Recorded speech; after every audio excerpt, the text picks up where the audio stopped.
Have you ever seen a bird fly past you and thought, ah, yes, that's the blue, fluttery thing with wings? Or maybe you've confidently called every small brown bird a sparrow because, well, if it flaps and chirps, it's probably a sparrow, right? Wrong. Apparently, there's a whole world of birds out there, not just in the wilds of the Amazon or David Attenborough's documentaries, but right in our backyards, parks, and neighborhood power lines. And guess what?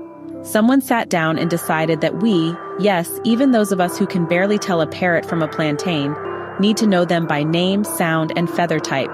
That someone is Virginia W. Dike. And today, I'm reviewing a truly charming, vibrant, and insightful book that does exactly what many science textbooks fail to do.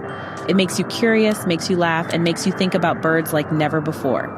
But before we talk titles, let me tell you the story, or should I say, the Symphony of Feathers.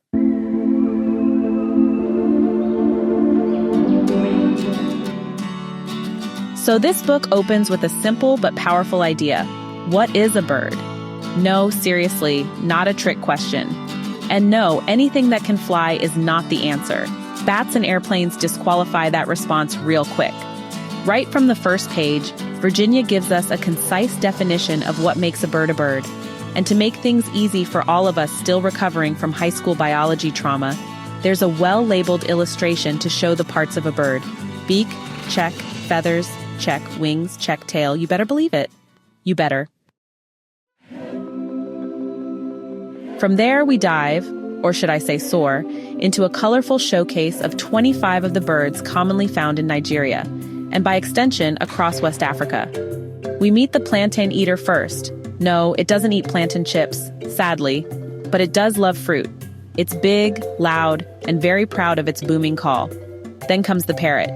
Or should I say Aikuto in Yoruba, Ichioku in Igbo, Aku in Hausa, and Aku in Ghanaian Akan. You'll notice something here? The names sound strikingly similar across languages. That alliteration and assonance isn't just poetic. It hints at a shared regional connection and love for this chatty bird. The kite swoops in next, a majestic bird of prey with sharp eyes and sharper claws. This one is not for the faint-hearted pigeons in the sky. And then there's the dainty sunbird, the hummingbird of West Africa, flitting from flower to flower like it's auditioning for a perfume commercial. We meet the egret, the elegant white bird often seen hanging around cattle like it's their personal stylist, and the finch, who seems to be the small but mighty type, chirping away in the background like it's leading the bird choir. There's also the unmistakable guinea fowl, which most of us know more for its meat than its feathers. But Virginia reminds us that this bird is not just for the pot. It has personality too.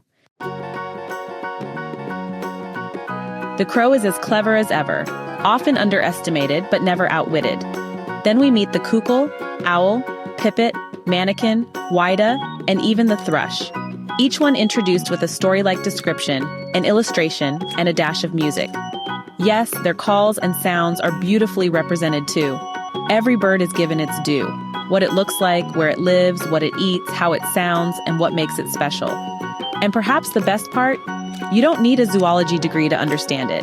No tongue-twisting Latin names like Ternistus, Bicalcaratus, or Corythornis cristatus. Nope.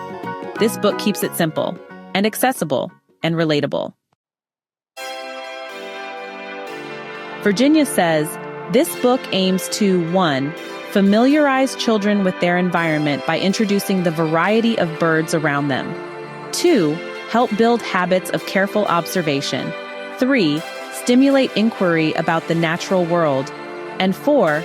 Develop communication and critical thinking skills. And does it deliver? Oh, absolutely. After describing all the birds, 25 in total, the book wraps up with something even more special. A checklist for birdwatchers. Yes, like a Pokemon game, but for birds. Spot it, identify it, tick it off. And then there's a section on conservation, how we can protect birds and their habitats. It's not preachy, it's practical. Things like not destroying nests, planting trees, and observing without disturbing.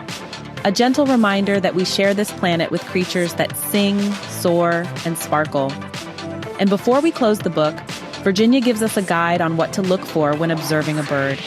Things like the shape of the beak, the color of the feathers, the sound of its call.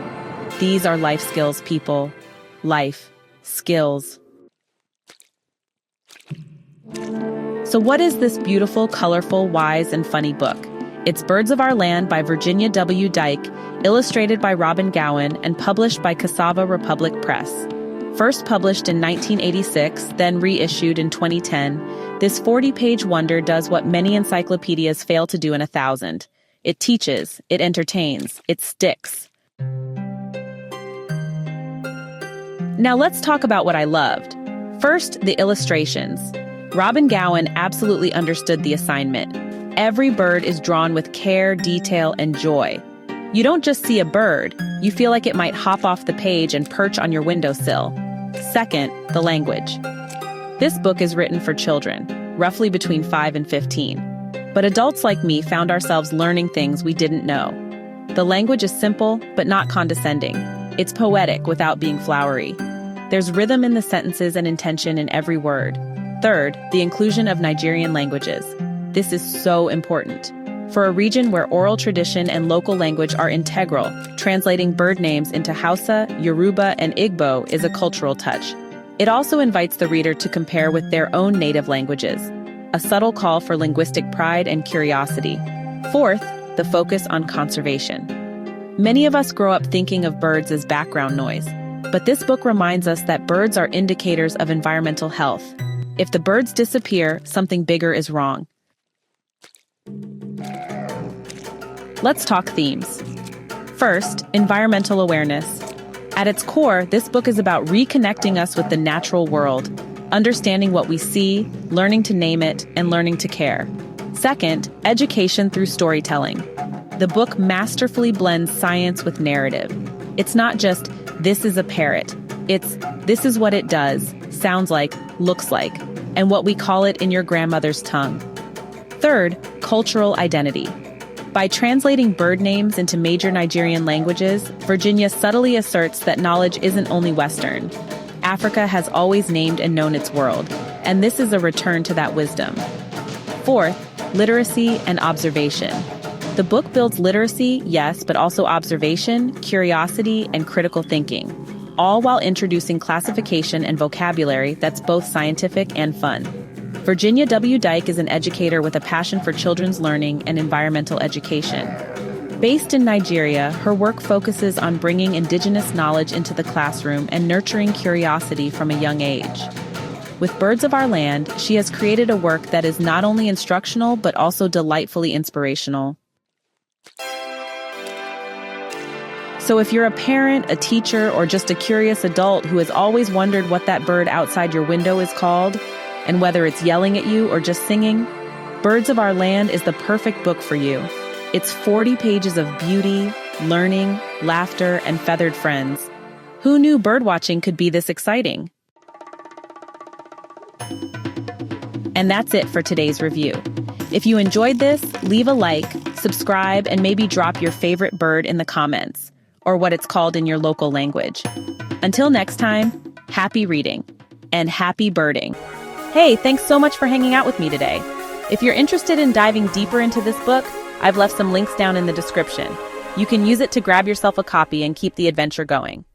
And if you're in the mood for more great reads, don't go just yet. Click on one of the videos popping up right now that I think you'll love. And don't forget to give this review a like, leave a comment, or even subscribe if you'd like to see more. Every bit of support helps us grow this little community of book lovers. See you in the next one.